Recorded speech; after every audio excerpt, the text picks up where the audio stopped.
Lord Liton हम वो देख चुके थे, अब लॉर्ड रिपन के बारे में देखेंगे। लिटन बता दिए थे, एल से लिटन, और लिटन क्या है, छोटा है, एल फॉर लिटिल होता है, ठीक है। तो पहले लॉर्ड लिटन आएगा, उसके बाद लॉर्ड रिपन आएगा, इसमें बहुत कन्फ्यूजन होता है।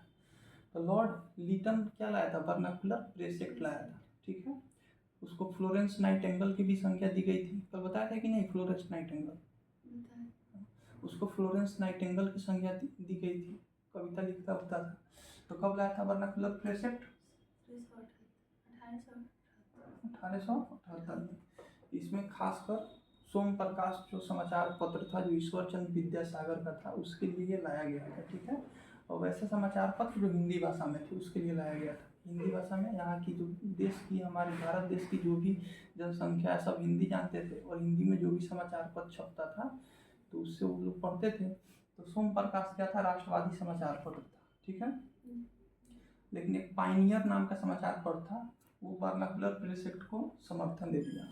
उसके बाद लॉर्ड रिपन जब बनता है तो 1882 ईस्वी में, 1882 ईस्वी में ये वर्नाकुलर प्रेस को क्या कर देगा, खत्म करेगा। तो क्वेश्चन पूछे कि वर्नाकुलर प्रेस एक्ट लाया कौन था, तो लिटन लाया था, और खत्म किसने किया, रिपन ने खत्म किया, ठीक है। इसको याद रखना है, 1882 ईस्वी में, ठीक है। इसने स्थानीय स्वशासन की शुरुआत की, स्थानीय स्वशासन, स्थानीय स्वशासन, स्थानीय स्वशासन, स्वशासन, शासन। स्थानीय स्वशासन का मतलब होता है, स्थानीय मतलब जो निजी लोग हैं, जहाँ के भी लोग हैं, जो निजी लोग हैं, स्व मतलब होता है खुद का, अपना, स्व मतलब स्वयं, स्वयं मतलब होता है खुद का। तो जो जहाँ का लोग है वो खुद पे अपना शासन चलाएगा, ठीक है। तो जैसे कि मुखिया हो गया, तो गांव का शासन कौन चलाता है, मुखिया। जो गांव में से ही कोई एक आदमी होता है तो अपना शासन वो चला रहा है। वार्ड हो गया, तो एक वार्ड में से ही कोई एक अपना आदमी होता है जो खड़ा होता है उस इलेक्शन को, ठीक है। तो इसका मतलब यही हुआ। तो क्वेश्चन पूछता है स्थानीय स्वशासन का जनक किसे कहा जाता है। जैसे क्वेश्चन कल बताए थे, भारतीय प्रेस का मुक्तिदाता, भारतीय प्रेस का मुक्तिदाता किसे कहा जाता है, तो बताए थे कि चार्ल्स मेडकॉफ को कहा जाता है, ठीक है। तो उसी क्वेश्चन पूछा कि स्थानीय स्वशासन का जनक किसे कहा जाता है, फादर ऑफ स्थानीय स्वशासन, ठीक है। तो लॉर्ड रिपन को कहा जाएगा, ठीक है। इसने स्थानीय स्वशासन की शुरुआत की। पहली बार जनगणना किसके काल में हुआ था, लॉर्ड मेयो के काल में, डलहौजी नहीं, मेयो के काल में, लॉर्ड मेयो के काल में हुआ था 1872 ईस्वी में। पहली बार जनगणना हुआ था 1872 ईस्वी में। इसमें देश के लगभग 20% जनसंख्या छूट गया था, राजपूताना और हैदराबाद वाले छूट गए थे। तो लॉर्ड रिपन के काल में 1881 ईस्वी में नियमित जनगणना होगा, नियमित, नियमित, नियमित मतलब हर 10 साल पे, हर 10 साल पे। जनगणना कितने साल पे होता है, हर 10 साल पे होता है, ठीक है। तो पूछेगा पहली बार जनगणना कब हुआ था, 1872, किसके काल में हुआ था, लॉर्ड मेयो के काल में। पहली बार नियमित जनगणना कब हुआ था, 1881, किसके काल में, लॉर्ड रिपन के काल में। उसके बाद जनगणना हमेशा 10 साल को होता है। इसके पहले 2011 में हुआ था, 2021 में होना था 10 साल बाद, लेकिन उसमें कोविड आ गया, कोविड होने के कारण जनगणना नहीं हो पाया। अभी हुआ है जनगणना तो उसका लिस्ट आना बाकी है, इसलिए भी एग्जाम में 2011 का जनगणना ही इंपॉर्टेंट है, ठीक है। तो प्रत्येक 10 साल पर जनगणना होता है, ठीक है। और पहली बार हुआ था 1872 में। अब पहली बार नियमित जनगणना पूछते थे 1881 ईस्वी में, लॉर्ड रिपन के कार्यकाल में, ठीक है। इसने कारखाना अधिनियम लाया 1881 ईस्वी में ही, 1881, ठीक है। प्रथम कारखाना अधिनियम लाया, कारखाना अधिनियम, खाना अधिनियम, उसमें टिक लगाए हुए होंगे, कारखाना अधिनियम। कारखाना अधिनियम में क्या था, कारखाना अधिनियम में था कि 7 से 12 वर्ष, 7 से कम उम्र के बच्चों को कारखाना में काम करना नहीं था, ठीक है। चलो उस पर नहीं टिक लगा लेना अपना, ठीक है। 7 से, जो 7 वर्ष से जिसका कम उम्र है वो किसी भी कारखाने में काम नहीं करेंगे। जिसका उम्र 7 से 12 वर्ष है, जिसका उम्र 7 से 12 वर्ष है, वो 9 घंटा से ज़्यादा काम नहीं करेंगे। 9 घंटा ही है ना, ठीक है। 9 घंटा से ज़्यादा काम नहीं करेंगे, 9 घंटा से ज़्यादा काम नहीं करेंगे, किसमें, कारखाना में। लेकिन ये जो नियम था ये चाय पर नहीं मानता। चाय की जो खेती होती थी, चाय, ये मेहनत वाला काम नहीं था, तो ये नियम चाय की खेती पर लागू नहीं था, ठीक है। कारखाना नियम कब लाया, 1881 में। कौन लाया, लॉर्ड रिपन लाया, जिसमें 7 साल से कम बच्चे को कारखाना में काम करना नहीं था। 7 से 12 वर्ष के जो बच्चे होंगे वो 9 घंटे से ज़्यादा काम नहीं करेंगे। लेकिन ये नियम चाय और कॉफ़ी, चाय कॉफ़ी और नील, चाय कॉफ़ी और नील, नील मतलब नील का खेती, ठीक है। तो इस पर यह क्या था, लागू नहीं था, इस पर यह क्या था, लागू नहीं था, ठीक है। यहाँ तक आया समझ में। इसके बाद एक सबसे विवादित इसका था इल्बर्ट बिल विधेयक, ठीक है। इल्बर्ट बिल विधेयक किसके शासन, इसमें कोई भी काम हो शासन काल जरूर याद रखना है, कौन सा काल किसके शासन काल में हुआ है, ठीक है। तो यह है इल्बर्ट बिल विधेयक 1983 ईस्वी में, 1883 ईस्वी में लगता है, 1883 ईस्वी में इल्बर्ट बिल विधेयक, विधेयक मतलब कहता है कानून, विधेयक, इल्बर्ट बिल विधेयक था। इल्बर्ट बिल विधेयक क्या था, इसमें अगर इसमें कहा गया कि जिस प्रकार जो भारतीय जो लोग हैं उनके मुकदमा की सुनवाई अंग्रेज करता है, उसी प्रकार अंग्रेजों के मुकदमा की सुनवाई कौन कर सकता है, भारतीय कर सकता है, ठीक है। तो यहाँ पे अंग्रेजों द्वारा क्या था, काले गोरों का भेदभाव था, अंग्रेज अपने आप को गोरे समझते थे और भारतीय को काले समझते थे, ठीक है।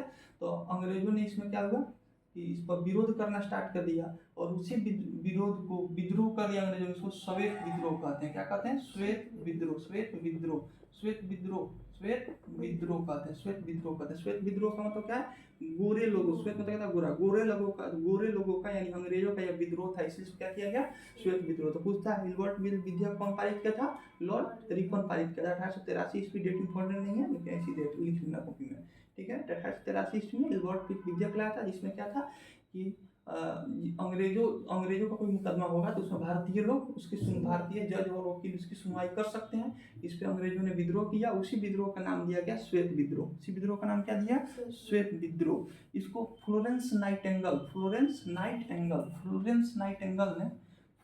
नाइटेंगल ने इसको भारत का उदारक का संज्ञा दिया था, ठीक है। भारत का उदारक का संज्ञा क्यों मिला, क्योंकि पहले स्थानीय स्वशासन ला दिया कि जो जहाँ का वहाँ पे अपना शासन करेगा, नियमित जनगणना करा दिया, और जो प्रेस पर जो इल्बर्ट जो ये वर्नाकुलर प्रेस चेक था उसको क्या कर दिया, खत्म कर दिया। इसीलिए इसको, और ये वाला भी बिल पारित कर दिया था।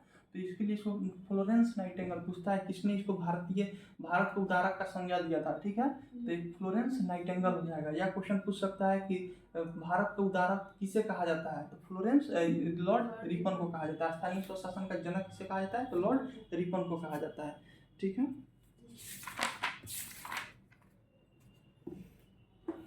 तो लॉर्ड रिपन का कार्यकाल याद रख लेना है।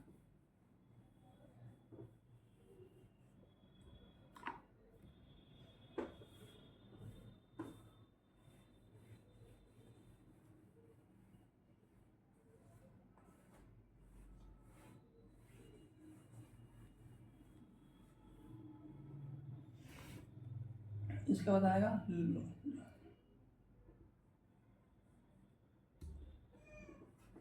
डिफ्रेश आ रहा है, लॉर्ड डफरिन आएगा। क्या आएगा, लॉर्ड डफरिन आएगा, ठीक है। लॉर्ड डफरिन के काल में एक ही हुई, इसका क्या था, 28 दिसंबर 1905, 28 दिसंबर 1885, ठीक है। इस समय क्या होगा, कांग्रेस की स्थापना हुई थी, इसके काल में ही वो काम हुआ।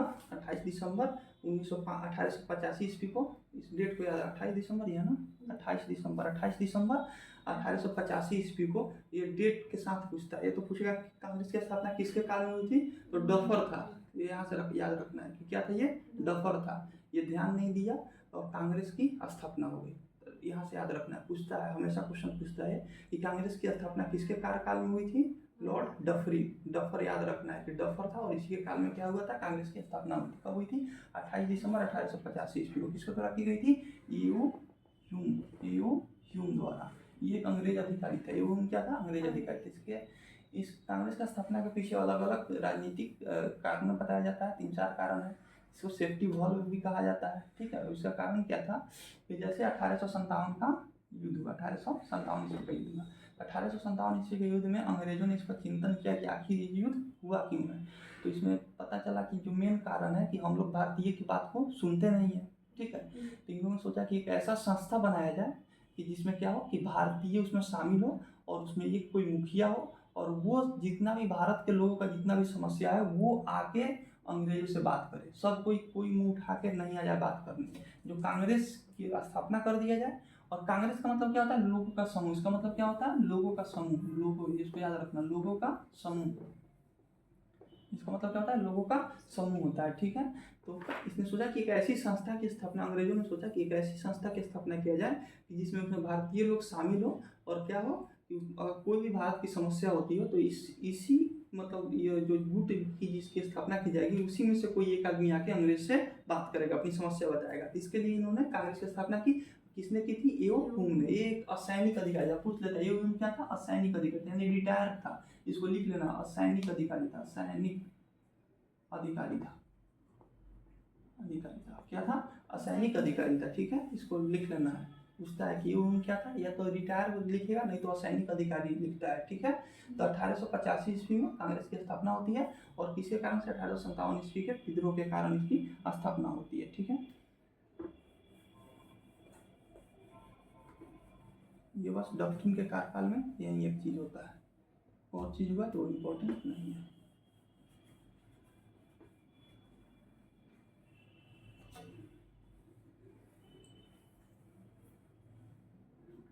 उसके बाद लॉर्ड लैंसडाउन आएगा, लॉर्ड लैंसडाउन आएगा, ठीक है। इसके कार्यकाल में एक डुरंड रेखा खींची जाती है। कौन सी रेखा? डुरंड रेखा, डुरंड रेखा, डुरंड रेखा।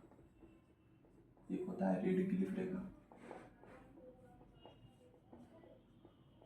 रेड क्लिफ रेखा, ठीक है।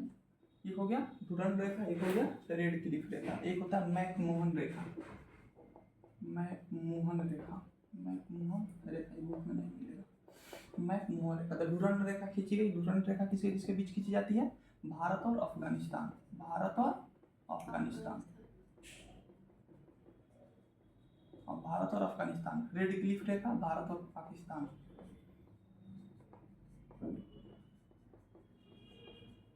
पाकिस्तान। मैकमोहन रेखा भारत और चीन। और क्या पूछा है?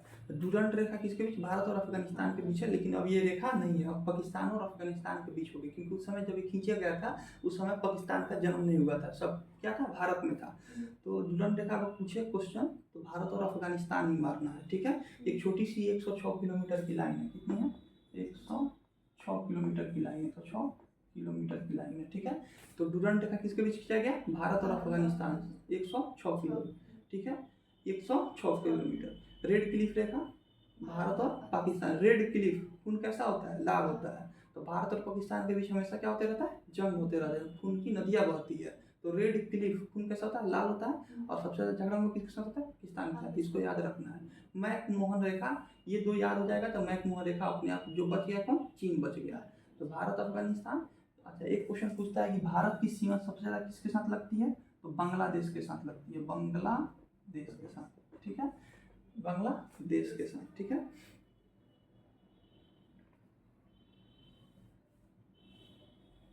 ठीक है, इसका एक ट्रिक भी है, बताएंगे बाद में। बचपन में बी ए इसका ट्रिक है, बचपन में बी, इसका ट्रिक है BCPN, बचपन में BA, ठीक है। बी से बांग्लादेश हो जाता है यहाँ पे, सबसे कम अफगानिस्तान के साथ जो डुरंड रेखा है, ठीक है।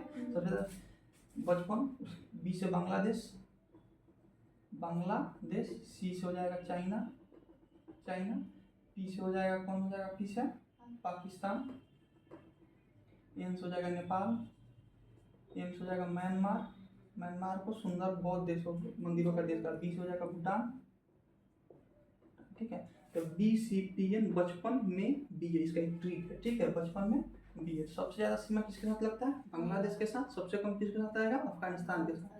तो डुरंड रेखा किसके बीच है? भारत और अफगानिस्तान। रेड क्लिफ रेखा भारत और पाकिस्तान। मैकमोहन रेखा भारत और चीन। तो लैंसडाउन के कार्यकाल में यही हुआ था, डुरंड रेखा खींचा गया था भारत और अफगानिस्तान के बीच, ठीक है। कॉपी में देख के लिख लेना है इसको।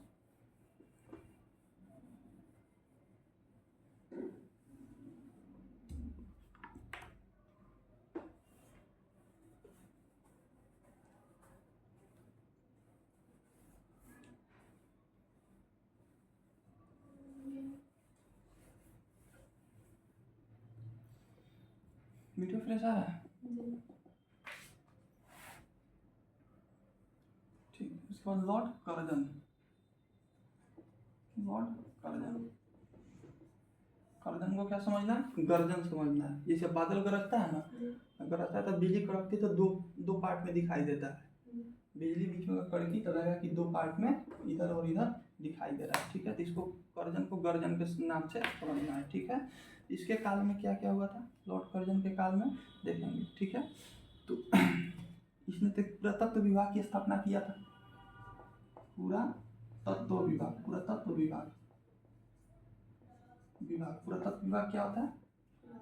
हाँ, जो पुराना जो खंडहर है उसको संग्रहित करने के लिए, जो पुराना जो बिल्डिंग जो बना हुआ है उसको संग्रहित करने के लिए, या कोई चीज़ पुराना चीज़ का खोज के लिए ये पुरातत्व विभाग की स्थापना करता है, ठीक है। इसको याद रखना है। पूछता है पुरातत्व विभाग का स्थापना किसके काल में हुआ था? लॉर्ड कर्जन के काल में हुआ था। पुरातत्व विभाग की स्थापना किसके काल में हुआ था? लॉर्ड कर्जन के काल में। उसके बाद कुछ सिंचाई आयोग की स्थापना करता है, सिंचाई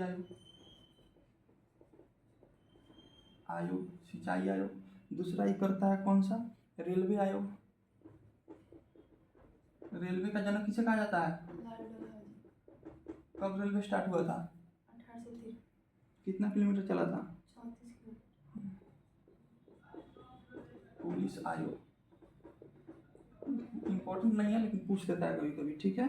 और विश्वविद्यालय आयोग, विश्वविद्यालय आयोग। अब किसके अध्यक्षता में जो कोई भी कमिटी बनता है तो किसके लिए? तो पुरातत्व विभाग की स्थापना कर्जन के समय हुआ था, इसको डायरेक्ट याद रखना है। सर कॉलिन स्कॉट मैनक्रिफ किसका अध्यक्षता में? Sir Colin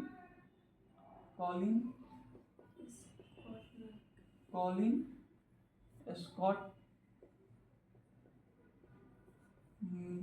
मैनक्रिफ।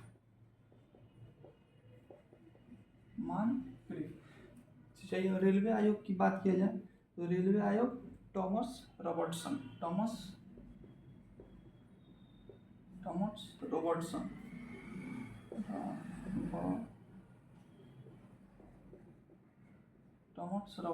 ठीक है। पुलिस आयोग किसके अध्यक्षता में? Sir Andrews phasor.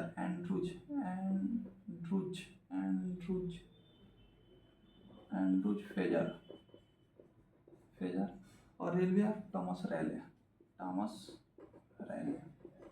इसको याद रख लेना है, ठीक है। तो एक तो पुरातत्व विभाग की स्थापना लॉर्ड कर्जन के समय हुआ था।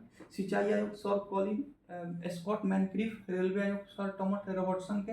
पुलिस आयोग एंड्रूज फेजर। और विश्वविद्यालय आयोग थॉमस रैले के अध्यक्षता में किया गया था। इसको एक बार ऐसे 2-4 बार पढ़ोगे याद हो जाएगा, ठीक है। इसके काल में जो सबसे मेन काम था वो क्या था? बंगाल का विभाजन। क्या था? 1905 ईस्वी का बंगाल विभाजन क्या था? सबसे इम्पोर्टेंट है बंगाल विभाजन। पूछता है कि बंगाल विभाजन किसके काल में हुआ था? तभी बताए थे कि दो पार्ट में दिखाई देता है, जब बादल गरजता है तो गर्जन को क्या समझना है? गर्जन समझना है।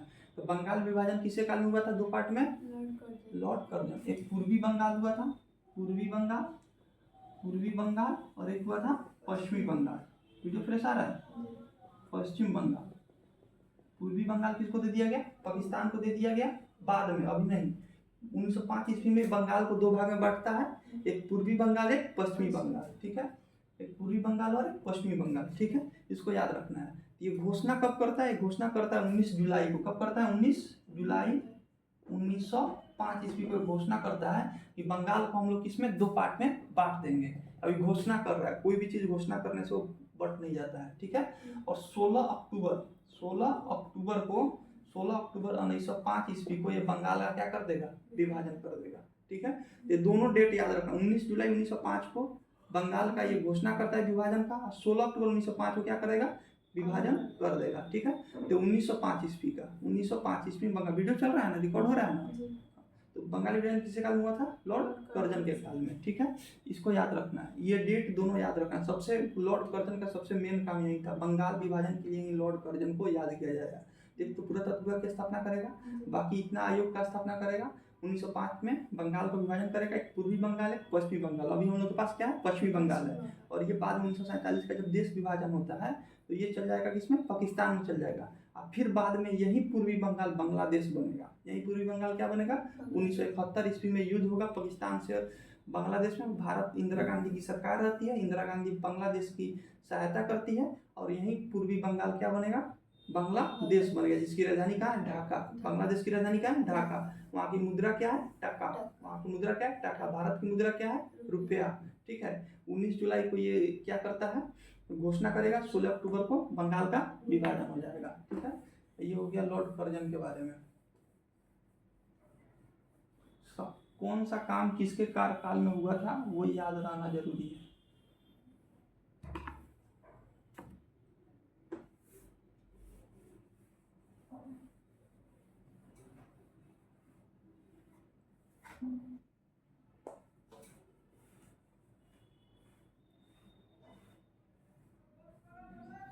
एक मिंटो प्रथम पढ़ा चुके हैं, लॉर्ड मिंटो द्वितीय पढ़ना है। ठीक है, बता दें कि लॉर्ड मिंटो प्रथम हो गया, लॉर्ड मिंटो द्वितीय, मिंटो सेकेंड, लॉर्ड मिंटो क्या है, सेकेंड।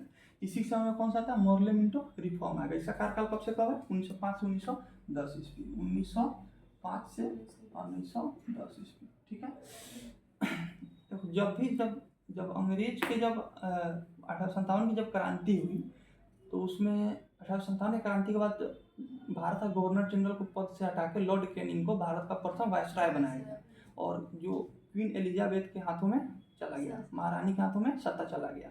यानी ये भारत में जो भी शासन करेगा कंपनी नहीं करेगा, कौन करेगा, महारानी करेगी, यानी इंग्लैंड से डायरेक्ट होगा। ठीक है, तो उस समय दो चीज बनाया गया, एक सचिव बनाया गया, एक भारत सचिव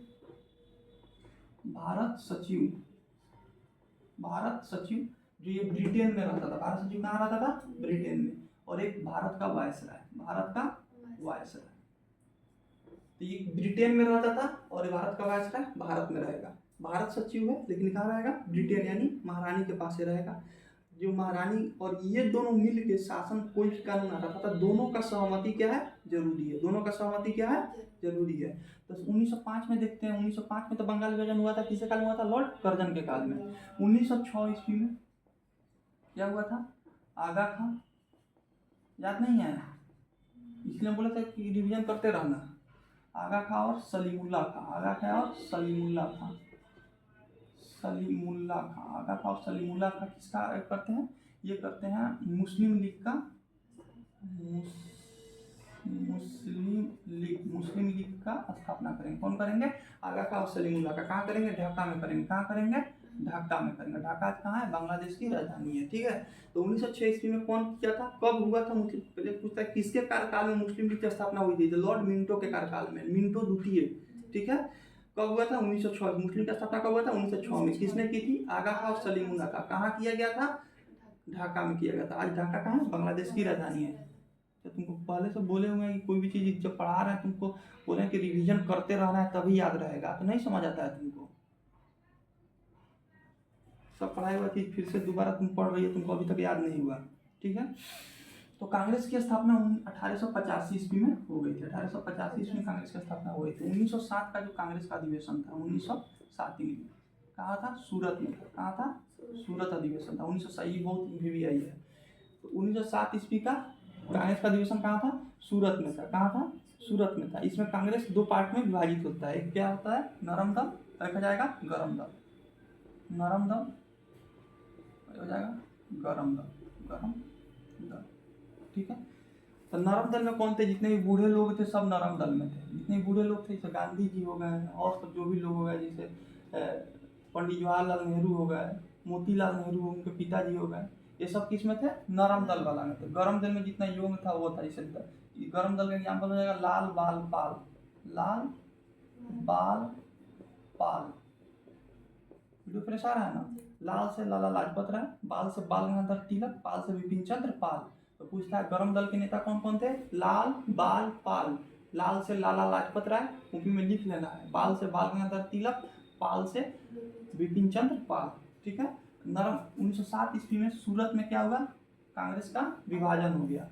क्या होता, सूरत देखते ही ब्रेकअप हो गया था, दो दलों में बट गया, ब्रेकअप हो गया था, दो दलों में बट गया, एक नरम दल एक हो गया गरम दल। सूरत अधिवेशन याद रखना है, 1907 में पूछेगा कि सूरत अधिवेशन किस अधिवेशन में कांग्रेस दो भागों में विभाजित हो गया था, तो सूरत अधिवेशन कब, 1907 में। रास बिहारी बोस इसके अध्यक्षता कर रहे थे। कौन कर रहे थे, रास बिहारी बोस। आगे हम इसका सब पढ़ाएंगे। ठीक है, ठीक है। अब इसमें मोरले मिंटो रिफॉर्म, देखो उस समय ये तो मिंटो हो गया, और भारत सचिव, भारत का वायसराय कौन है, मिंटो है, अब भारत सचिव मोरले हो जाएगा, मोरले। ठीक है, तो दो चीज मिलके एक नया आता है, Morley Minto reform, Minto reform. ठीक है। मोर्ले भारत सचिव का नाम है, मिंटो भारत का वायसराय का नाम है, रिफॉर्म मतलब एक नया कानून आ रहा है, ठीक है। इसका नाम क्या दिया गया, मोर्ले मिंटो रिफॉर्म 1909 ईस्वी का। मोर्ले मिंटो रिफॉर्म कब आया था, 1909 ईस्वी में। तो यहाँ पे आ गया भारत सचिव मोर्ले, भारत का वायसराय मिंटो, रिफॉर्म कब आया, 1909 ईस्वी। बहुत इंपॉर्टेंट है, मोर्ले मिंटो रिफॉर्म कब आया, 1909 ईस्वी में। 1909 ईस्वी में मोर्ले मिंटो रिफॉर्म आया, तो इसमें सांप्रदायिक निर्वाचन का सांप्रदायिक निर्वाचन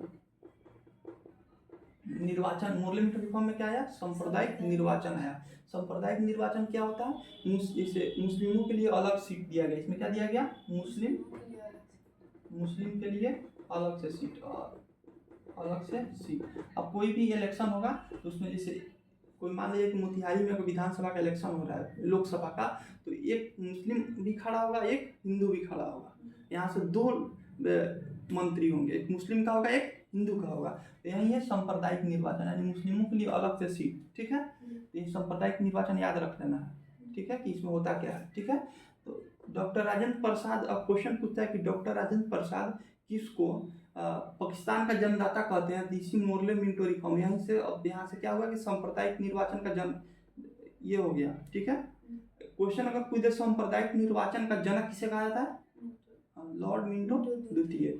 सांप्रदायिक निर्वाचन का जनक किसे कहा जाता है, कॉपी में लिख लेना है क्वेश्चन, सांप्रदायिक निर्वाचन का जनक किसे कहा जाएगा, लॉर्ड मिंटो द्वितीय को। अगर क्वेश्चन पूछे कि राजेंद्र प्रसाद ने किसे पाकिस्तान का जन्मदाता कहा है, तो मोर्ले मिंटो रिफॉर्म 1909 को, क्योंकि इसी के बाद मुसलमानों को अलग सांप्रदायिक निर्वाचन मिल गया और धीरे धीरे मुसलमान अब क्या है कि देश की मांग करेंगे, बोलेंगे कि अब ये तो मांग मेरा पूरा हो गया, अलग से हम लोग जो चाहते थे सीटों मिल रहा है, तो अब हम लोग एक नया देश मांग लिया जाए। तो मुसलमान क्या मांगेंगे, पाकिस्तान, PAKIST, पाकिस्तान से पंजाब, ए से अफगानिस्तान, इसे मतलब ये से कश्मीर हो जाएगा।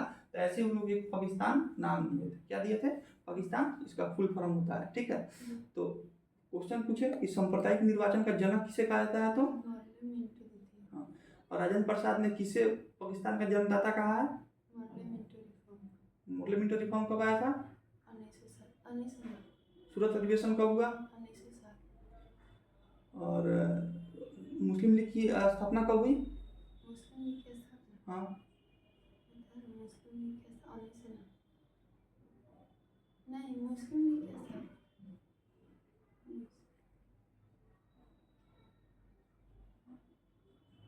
अभी ना पढ़ा 1966 में, कहाँ हुआ था, कौन कौन किया था, आगा खा, सलीमुल्लाह खा और आगा खा, ठीक है। तो लॉर्ड मिंटो से इतना ही क्वेश्चन पूछेगा, ठीक है, इसको कॉपी में लिख लेना है।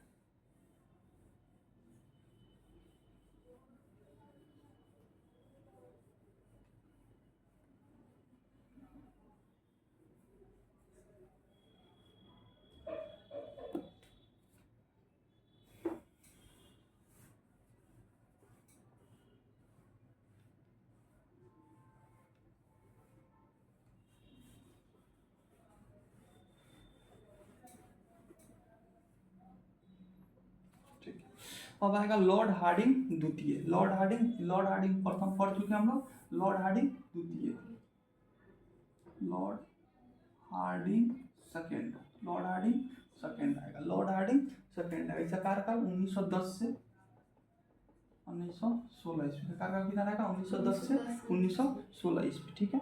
इसी के समय 1911 ईस्वी में, 1911 ईस्वी में ब्रिटेन के राजकुमार जॉर्ज फिफ्थ, पंचम मतलब फिफ्थ, रोमन में फिफ्थ लिखती हैं, जॉर्ज पंचम भारत आए थे, ठीक है। 12 दिसंबर 1911, सिर्फ 1911 याद रखना है, ठीक है। जॉर्ज पंचम कहाँ आए थे, भारत आए थे। जब ये भारत आए तो इसमें दिल्ली दरबार का फिर से आयोजन किया गया। एक 1977 में दिल्ली दरबार का आयोजन किया गया था, जब क्वीन विक्टोरिया आई थी, और फिर से दिल्ली दरबार का आयोजन किया जाएगा, दिल्ली दरबार का आयोजन किया जाएगा।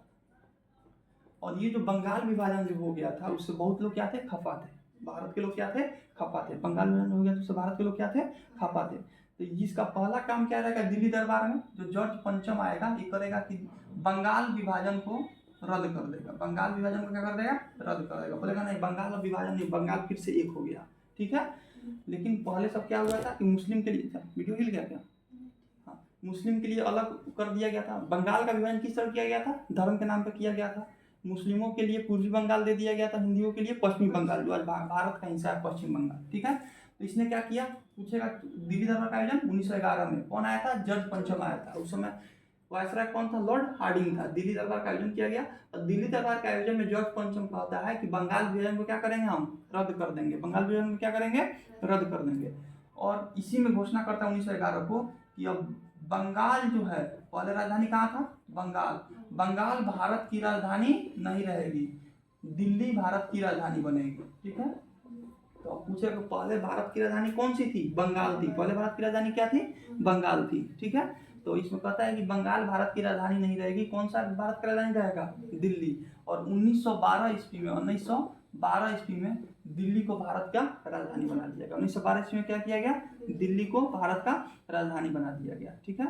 दिल्ली को भारत का राजधानी बना दिया गया। ये हो गया 1911 में जॉर्ज पंचम आया था, दिल्ली दरबार का आयोजन हुआ था और बंगाल विभाजन को इसने रद्द कर दिया। जो 1905 में जो बंगाल विभाजन हुआ था करजन के समय, उसको रद्द कर दिया और दिल्ली को राजधानी बनाने की 1911 में घोषणा कर दी। घोषणा कब किया था? 1911 ईस्वी में। राजधानी कब बना? 1912 ईस्वी में। 1912 ईस्वी में लॉर्ड हार्डिंग पर दिल्ली में क्या फेंका गया? बम फेंका गया, ठीक है। क्वेश्चन पूछता है कि लॉर्ड हार्डिंग पर कब बम फेंका गया? 1912 ईस्वी में दिल्ली में लॉर्ड हार्डिंग पर बम फेंका गया। और जिसमें क्या थे? भाई बाल मुकुंद, बसंत कुमार, अवध बिहारी थे, ये लोग थे। अमीन चंद्र, दीनानाथ, ठीक है। इसको नाम बोल रहे हैं, कॉपी में लिख लेना है, ठीक है। इसमें मास्टर जो दिल्ली में जो बम फेंका गया लॉर्ड हार्डिंग पर, उसमें अमीर चंद्र थे। कौन थे? अमीर चंद्र। कौन थे? अमीर चंद्र, दीनानाथ, भाई बाल मुकुंद, भाई बाल मुकुंद, रास बिहारी, एक रास बिहारी बोस है, एक रास बिहारी घोष है, ठीक है। दोनों को याद रखना है, ठीक है। बाद में क्या होता है कि जो ये दीनानाथ है, ये सरकार, इसको अंग्रेज धमकाता है कि तुम सरकारी गवाह बनो, तुमको क्या करेंगे? तुमको फांसी नहीं चढ़ाया दिया जाएगा, ठीक है। तो इसको सरकारी गवाह, दीनानाथ क्या बनता है? सरकारी गवाह बन के, और ये क्या कर देता है? गवाही दे देता है कि ठीक है, ये लोग सब बम फेंका है, ठीक है। गिरफ्तारी सब होता है, लेकिन बिना गवाह का कोई चीज सही नहीं होता है कि गवाह सरकारी गवाह बन जाता है और बता देता है कि ये लोग क्या किया था? बम फेंका था। इसमें 4 लोगों की फांसी की सजा हो जाती है, ठीक है। और यही है कि पूछता है कि दिल्ली बम कांड में कौन सरकारी गवाह बना था? दीनानाथ। कब फेंका गया था बम? 1912 ईस्वी में। किसको फेंका गया था? लॉर्ड हार्डिंग को फेंका गया था। किसको फेंका गया था? लॉर्ड हार्डिंग पर। इसमें 2 चीज बहुत इंपॉर्टेंट है। एक फिरोज शाह मेहता का एक समाचार पत्र आता था। किसका? फिरोज शाह मेहता, बहुत बीबीआई है। फिरोज शाह मेहता का समाचार पत्र Bombay Chronicle, BOMBAY, Bombay Chronicle, इसको याद रखना है। पूछेगा बॉम्बे क्रॉनिकल किसका समाचार पत्र है? फिरोज शाह मेहता का, ठीक है। शंकर विद्यार्थी का समाचार पत्र था, शंकर विद्यार्थी इसका समाचार पत्र क्या आता था? प्रताप। दोनों बीपीएससी बहुत बार पूछ चुका है। बॉम्बे क्रॉनिकल किसका समाचार पत्र है? फिरोज शाह मेहता का है। प्रताप किसका समाचार पत्र है? शंकर विद्यार्थी। शंकर गणेश विद्यार्थी इनका नाम था, लेकिन शंकर विद्यार्थी याद रखना है, ठीक है। तो फिरोज शाह मेहता का बॉम्बे क्रॉनिकल, शंकर विद्यार्थी का प्रताप, ठीक है। कितने मिनट का वीडियो हो गया? हाँ, 33, ठीक।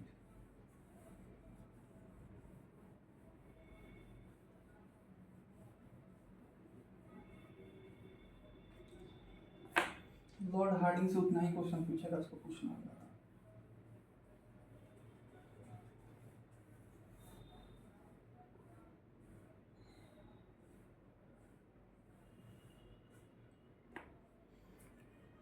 इसके बाद आएगा लॉर्ड चेम्सफोर्ड। लॉर्ड चेम्सफोर्ड का कार्यकाल कब से कब रहेगा? 1916 से 1921। 1916 से 1921। लॉर्ड चेम्सफोर्ड का कार्यकाल कब हो जाएगा? 1913 से 1921। इसके समय में 1916 ईस्वी का लखनऊ अधिवेशन हुआ था। क्या हुआ था? लखनऊ अधिवेशन, ठीक है। 1916 ईस्वी में क्या हुआ था? लखनऊ अधिवेशन हुआ था। लखनऊ अधिवेशन में क्या हो जाएगा कि फिर से नरम दल और गरम दल का फिर से एक साथ हो जाएंगे, कब हुआ था नरम गरम दल वाला, कब हुआ था? नरम दल गरम हाँ 1907 का कौन सा अधिवेशन था? सूरत अधिवेशन था। तो ये हो गया 1916 ईस्वी का लखनऊ अधिवेशन। इसमें नरम दल और क्या हो जाएगा? गरम दल एक हो जाएगा। तो मुस्लिम लीग भी एक हो जाएगा। मुस्लिम लीग की स्थापना कब हुई थी? 1906 में। तो मुस्लिम लीग तीनों एक हो जाएंगे। नरम दल, गरम दल और मुस्लिम लीग तीनों एकता का प्रतीक देंगे कि हम लोग क्या हैं, एक हैं। ठीक है। एक आयोग का नाम पूछता है सैंडलर आयोग। कौन सा आयोग पूछेगा? सैंडलर आयोग का संबंधित किससे है? सैंडलर आयोग। सैंडलर आयोग का संबंध किससे है? शिक्षा से। इसका संबंध किससे है? शिक्षा से। सैंडलर आयोग का संबंध किससे है? डायरेक्ट पूछ लेता है कि इनमें से किस आयोग का संबंध शिक्षा से है, तो इसमें ऑप्शन आएगा सैंडलर। हंटर कमेटी का भी आयोग किससे संबंधित है? Hunter committee. इसका भी संबंध किससे है? इसका संबंध किससे है? शिक्षा से ही। हंटर कमेटी का संबंध किससे है? शिक्षा से ही है। सैंडलर आयोग और हंटर कमेटी का संबंध किससे है? शिक्षा से ही है। ठीक है। इसमें एक मॉन्टेग्यू घोषणा पत्र आया था। इसका डेट बहुत इंपॉर्टेंट है। मॉन्टेग्यू घोषणा पत्र कब आया था? 20 अगस्त 1917। 20 अगस्त 1917 मॉन्टेग्यू घोषणा पत्र।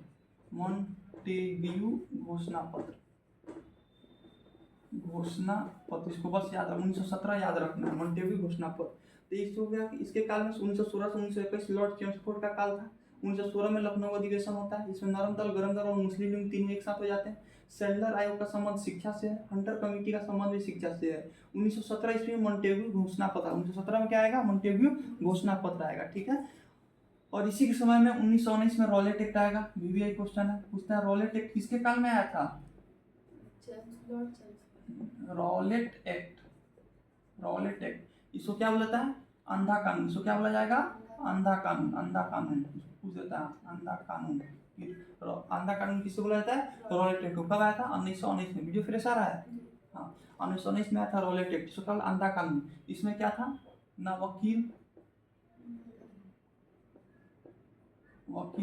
ना दलील। ठीक है। ना वकील ना दलील वाला इसको कानून कहा गया। यानी आपको संदेह के आधार पे, ठीक है, आपको संदेह के आधार पे क्या कर लिया जाएगा? गिरफ्तार कर लिया जाएगा। जब गिरफ्तार किया जाएगा तो आप अपना दलील भी नहीं दे सकते हैं कि हम इसमें निर्दोष हैं, और ना ही आप अपना वकील रख सकते हैं केस लड़ने के लिए। ठीक है। तो 1919 में कौन आया था? रॉलेट एक्ट आया था। और इसको क्या कहा गया? अंधा कानून। क्या कहा गया? अंधा कानून कहा गया। और इसको एक और नाम से जाना जाता है, ना वकील ना दलील वाला कानून। ना वकील ना दलील वाला कानून कहा जाता है। ठीक है। तो रॉलेट एक्ट 1919 में आया था। अब ये जब रॉलेट एक्ट आएगा तो लोग के जगह जगह पर क्या हो जाएगा? लोग बातें करने लगे कि ये कैसा कानून आ गया, किसी को निर्दोष को ऐसे ही जबरदस्ती उठा लिया जा रहा है। ठीक है। जगह जगह से अनेकों व्यक्ति को क्या किया जाएगा? उठाया जाएगा।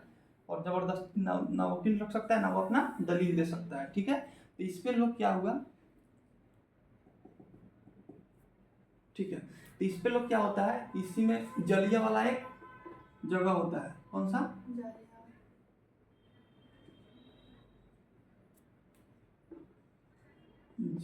जलिया वाला जगह होता है। कौन सा जगह होता है?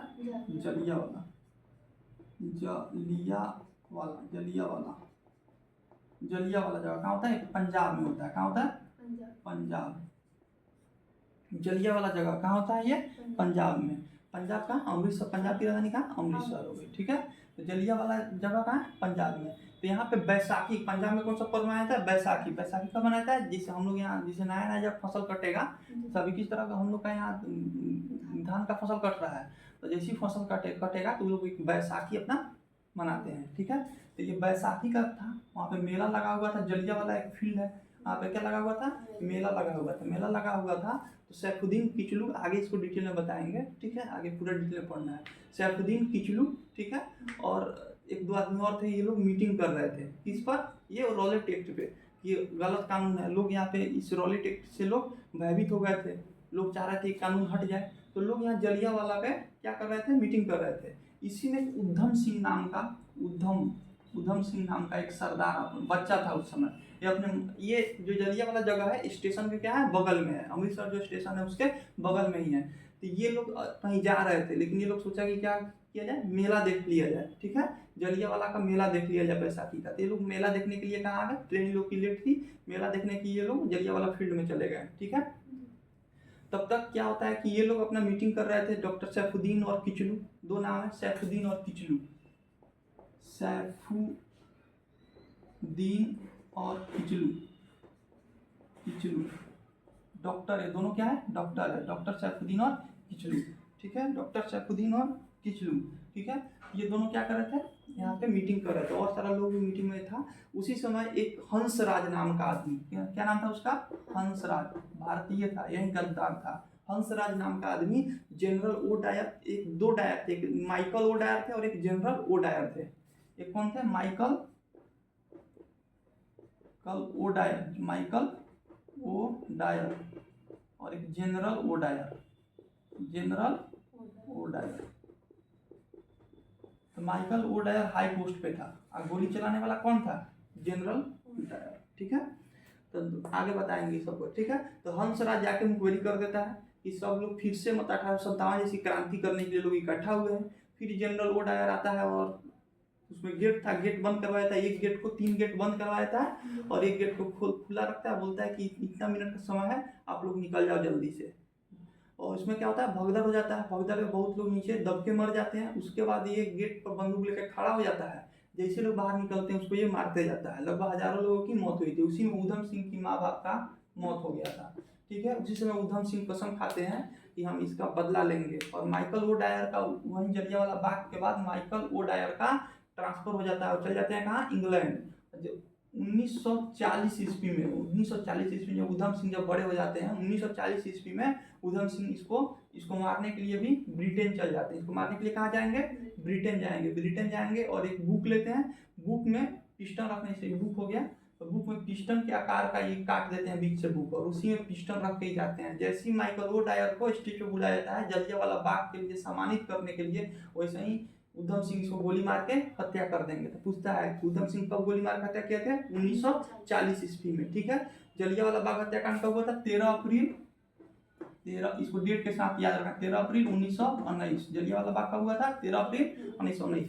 तो पहले क्या आया था, रॉलेट एक्ट आया था, जिसको आंधा कानून कहा गया, ना वकील ना दलील वाला कानून, ठीक है। और इसी में जलियांवाला बाग पंजाब के शहर में ये सैफुद्दीन डॉक्टर सैफुद्दीन और किचलू, ये दो बुजुर्ग आदमी थे, ये लोग अपना मीटिंग कर रहे थे। बहुत सारे लोग जमा हुए थे, किसके लिए, रॉलेट एक्ट कानून, ठीक है। वहाँ पे हंसराज ये क्या करता है, मुखबिरी कर देता है जाकर माइकल ओ डायर से। Michael O'Dwyer general O'Dwyer को ऑर्डर देता है और जनरल ओ डायर आके यहाँ पे जलियांवाला बाग में गोली चलाता है और हजारों लोग की मौत हो जाती है। उसमें ऊधम सिंह 1940 ईस्वी में माइकल ओ डायर को क्या करेंगे, ब्रिटेन में मारकर हत्या करेंगे, ठीक है।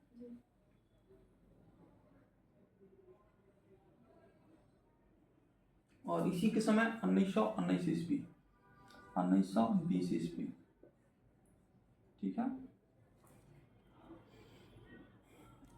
एक होगा 1919। 1919 में क्या हो जाएगा, खिलाफत आंदोलन स्टार्ट होगा। कौन सा, खिलाफत आंदोलन। 1920 ईस्वी में असहयोग आंदोलन, 1 अगस्त 1920 ईस्वी को असहयोग आंदोलन स्टार्ट होगा। अब इस दोनों को देखना है, ठीक है। 1914 ईस्वी में प्रथम विश्व युद्ध होता है, स्टार्ट हो जाता है 1914 ईस्वी में। 1914 से 1918 चलता है, कितना चलता है, 4 साल चलता है प्रथम विश्व युद्ध। इसको याद रख, कॉपी में लिख लेना है। 1914 से 1918 में प्रथम विश्व युद्ध चलता है। और प्रथम विश्व युद्ध चलता है तो इसमें तुर्की का जो खलीफा था, मुस्लिम में जिसे हम लोग यहाँ राजा होता है ना, मुस्लिम में क्या हो जाएगा, खलीफा हो जाएगा, ठीक है। तो तुर्की का जो खलीफा था, जिसको सारे पूरे वर्ल्ड के मुस्लिम लोग उसको अपना खलीफा मानते थे, तो वो क्या, तुर्की क्या होता है, वो मित्र राष्ट्रों के प्रति वो उसके अपोजिट में लड़ाई करता है, मतलब ब्रिटेन के अपोजिट में लड़ाई करता है, ठीक है। और प्रथम विश्व युद्ध 1918 में खत्म होता है और तुर्की उस समय हार गया रहता है। तुर्की हार जाएगा तो तुर्की का जो खलीफा होगा उससे अंग्रेज लोग पूरा उसका जमीन उमीन, उसका जितना राजशाही चीज था उसको क्या करेंगे, छीन लेंगे। तो यहाँ पे भारत का जो मुस्लिम है वो इससे क्या हो जाएगा, नाराज हो जाएगा। और 1919 में खिलाफत आंदोलन स्टार्ट, खिलाफत यानी खलीफा से खिलाफत हुआ है, ठीक है। तो खलीफा से ही खिलाफत आंदोलन, तो क्या स्टार्ट करेंगे, खिलाफत आंदोलन स्टार्ट करेंगे। वहीं गांधी जी 1 अगस्त 1920 ईस्वी को यहीं रॉलेट एक्ट के ही और जलियांवाला बाग दोनों के कांड का एथी में क्या स्टार्ट करेंगे, असहयोग आंदोलन। असहयोग का मतलब क्या होगा कि अंग्रेजों को सहयोग नहीं करना, अंग्रेजों का सहयोग नहीं करना। तो असहयोग आंदोलन कब स्टार्ट हुआ था, 1920 ईस्वी में। खिलाफत आंदोलन कब स्टार्ट हुआ था, 1919 ईस्वी में, ठीक है। प्रथम विश्व युद्ध 1914 से 1918 ईस्वी में, ठीक है। तो असहयोग आंदोलन स्टार्ट करता है, फिर दोनों आंदोलन को एक साथ मर्ज कर दिया जाता है। असहयोग और गांधी जी दोनों आंदोलन को एक साथ क्या कर दिया जाएगा, मर्ज कर दिया जाएगा, दोनों एक साथ होगा। 1920 ईस्वी में भारतीय कम्युनिस्ट पार्टी की स्थापना होगी। क्या होगी, इंपॉर्टेंट, इसको भी लिख लेना, भारतीय कम्युनिस्ट पार्टी, कम्युनिस्ट पार्टी, निस्ट पार्टी की स्थापना होगी। कौन करेगा, एम एन राय करेगा। कौन करेगा, एम एन राय ही है ना, हाँ ठीक है, मनवेंद्र एम एन राय, एम एन राय, मनवेंद्र नाथ राय करेगा, ठीक है। तो 1920 ईस्वी में क्या होगा, भारतीय कम्युनिस्ट पार्टी की स्थापना होगी। यहाँ से फिर से एक बार देखना है, 1920 में क्या हो जाएगा, असहयोग आंदोलन गांधी जी स्टार्ट करेंगे 1 अगस्त 1920 को, असहयोग आंदोलन। असहयोग का मतलब क्या होता है, अंग्रेजों को सहयोग न करना। 1919 में खिलाफत आंदोलन स्टार्ट होगा, तुर्की के खलीफा वाला कहानी बता दिया। 1914 से 1918 तक प्रथम विश्व युद्ध हुआ था, ठीक है। 1920 ईस्वी में भारतीय कम्युनिस्ट पार्टी की स्थापना, एक नया पार्टी की स्थापना होगा भारतीय, जिसका अभी भी हंसुआ और बाल का छाप, इसका हंसुआ ऐसे होता है, हंसुआ और बीच में बाल का छाप होता है। अभी भी ये पार्टी चल रहा है, इसको राष्ट्रीय पार्टी का दर्जा खत्म कर दिया गया है, ठीक है। पहले राष्ट्रीय पार्टी था। तो भारतीय कम्युनिस्ट पार्टी की स्थापना 1920 ईस्वी में होती है। कौन करता है, एम एन राय यानी मनवेंद्र नाथ राय करता है, ठीक है। ठीक है, वीडियो बंद करो।